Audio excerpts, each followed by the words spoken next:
Welcome back to Tech Talk News, where we talk tech news. This is episode one more than whatever last episode was, and today,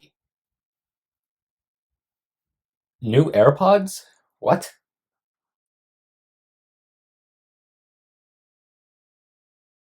So apparently, if you couldn't predict this yourself, creating videos, YouTube videos, on an iPhone, solely on an iPhone, like no other anything, just iPhone, takes forever. And it is much faster when you actually have a laptop. So since it's already faster, and now that we have time with quarantine, and I've had a lot of videos that I want to work on, a lot of things I want to cover, I figured, why not try daily uploads for a week or so and see how things go, or at least more frequent uploads. So enjoy it for now, or don't enjoy it. I have no power over you. You have your own freedoms and your own free will. But that was too long of a ramble. But today, apparently, there are reports that Apple is working on a third generation of AirPods. The first generation AirPods were originally released in 2016, December 2016, I believe. I gotta check now. Yes, the original release was December 13th, 2016. The release of the second generation AirPods wasn't until March of 2019. And wow, that is approximately a long time between releases. Also in 2019 in October, the AirPods Pros were released. So we went 2 years without any AirPods updates, and then Apple hits us with the Generation 2 AirPods and the AirPods Pro. Now reports are claiming that in May, yes, next month, Apple plans to release a third generation model of their AirPods. Wow.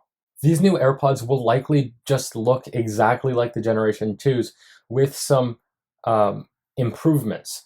I'm not exactly sure why Apple feels the need to update them. Only a little over a year since the Generation 2s were released. Wow. It's been more than a year since the Generation 2s were released. Anyway, I'm not sure why Apple feels the need to update these AirPods so soon, but it may be a good idea just to give a few improvements and then reduce the price. I feel like that's something the AirPods need.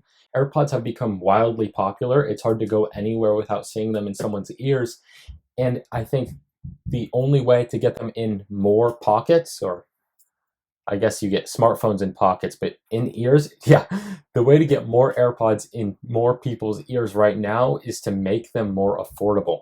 And the other way to do this is to diversify the lineup, which Apple is doing with the AirPods Pro and with more products that we'll be talking about later in this video. I saw a report earlier today that Apple plans to make these third generation AirPods not look like the normal AirPods, but instead have the AirPod Pro design, but without active noise cancellation. And in my opinion, that is a very strange prediction. You basically have these new AirPods, and then AirPods Pro, which are more expensive, and the only difference is active noise cancellation.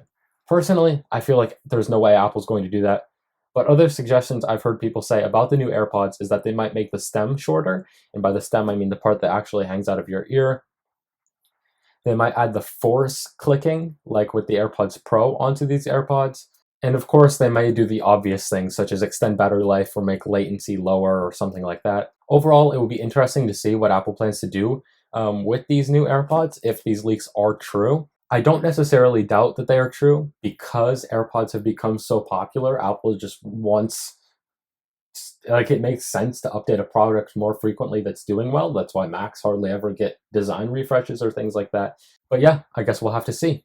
Tell me what you think about the new AirPods in the comments below, because I'm interested to see what changes you guys think should be made or can be made.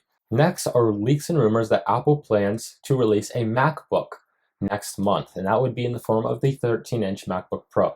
I think I'm not sure whether this MacBook Pro will be 13 inches or 14 inches, but you can pretty much be guaranteed that it will be 13 or 14, because the MacBook Air and the 16-inch MacBook Pro have recently been updated with the new Magic Keyboard design and with updated internals such as the graphics and the CPU. So I think it would really make sense. I don't know why Apple hasn't done it already, to release a 14-inch MacBook Pro with slimmer bezels, the new Magic Keyboard, and things like that next month. People have been saying, why wouldn't Apple wait until WWDC? And that is a good point. I think the main reason that they don't want to wait until WWDC is they've already updated the 16-inch. So if they if they wait till WWDC to say, hey guys, we did it to this one, it's the same that we did to the 16-inch. Clap now, please. I don't think that will be anything special. So it makes sense to just get it over with it before WWDC, especially because WWDC is supposed to be more software-based, or if there is hardware, it's usually, something more interesting. I think that this 14-inch MacBook Pro refresh is something that is very needed, very necessary, long overdue. I don't know how many ways I can say it should happen, but yeah, I think this is a good thing. New AirPods, new MacBook, all good things. According to the one and only John Prosser, Apple also plans to release an iPhone SE Plus, which we talked about in my video where I talked about the brand new iPhone SE that costs only $399. Everyone saw this coming. The iPhone SE is going to be popular. It makes sense to diversify it. That's what we were talking about. If something's popular, you should make more versions, update it more often, things like that. But the problem is that this iPhone SE will not be coming until March of 2021, but still have things like the A13 chip, which will then be a year and a half old. This could be something just to boost the sales of the iPhone SE in the future, because, after a phone's been out for a year, the sales are probably going to go down. But if they release the Plus model, then it will get more press and then more people will be buying it. So things like that. Or it could be due to the pandemic that is currently occurring, as I'm sure you are not aware. It may be harder for them to produce things like that now, I guess. I don't know. I don't see a reason that they need to wait a year. They're already planning it now to be in a year. So the only reason that I can come up with is the press. And boy, has the iPhone SE gotten press. Well, I guess this Tech Talk News video is all about leaks and rumors, but hey, gotta fill the video with something, huh? Anyway, there have been leaks and reports that Apple plans to release AirPods X and over-ear AirPods by the end of the year. Over-the-ear headphones, AirPods, whatever, the things that go around your head, you know what those are, right? Those are scheduled to come out at WWDC, according to leaks and rumors, and John Prosser also suggests that these AirPods X will be coming out around iPhone time, which is in September. These new over-the-ear AirPods will be supposedly more studio quality AirPods that can be both wireless and be connected with a wire via a headphone jack.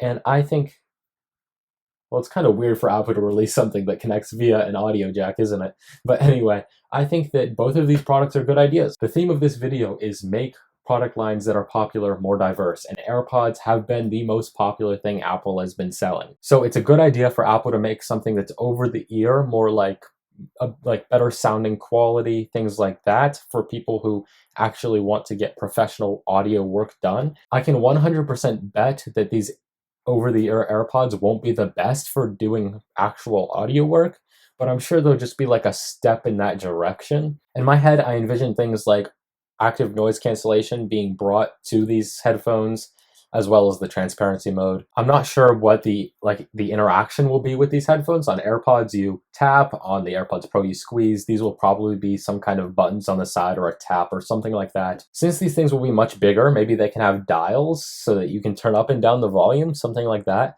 which is something that has been missing from the AirPods and the AirPods Pro, because there's no way to change the volume without interacting with your actual device. Or Siri, but let's be honest, you don't want to interact with Siri. These AirPods X rumors are a little bit more confusing to me. I suspect that these are going to be similar to the Powerbeats Pro, which are truly wireless earbuds that hook around your ear and go into your ear. So it's like the AirPods Pro, but actually has those weird hook around things that I hate. And supposedly the purpose of these AirPods, as opposed to the AirPods Pro, is for workouts and things like that. But in my opinion, both the normal AirPods and the AirPods Pro are great for workouts, especially the AirPods Pro, which have the noise cancellation, water and sweat resistance, and customizable tips, which makes sure that they never fall out of your ears, or at least for me. The normal AirPods didn't fall out of my ears either, so whatever. I think that the AirPods Pro are already very good for exercise, but somehow these are supposed to be more like exercise focused, even though that's exactly what we heard about AirPods Pro when we started hearing rumors for those, I'm pretty sure. But anyway, I just like that Apple is looking at creating more models of AirPods that will fill every market. I think that out of those 4 product lines, normal AirPods, AirPods Pro, the HeadPods, anyway, that's 5 new products that we talked about in today's video that may potentially be coming out in the next year or so. But I hope you found those interesting. Those are just little things that I think didn't deserve their own videos that I think are interesting to you. I'm working on a critique of the iPad Pro as well as a review of my MacBook Pro, as well as a comparison between the iPad Pro and the new MacBook Air, and a bunch of other things that you can look forward to. So subscribe if you haven't, and as always, stay connected and stay inside.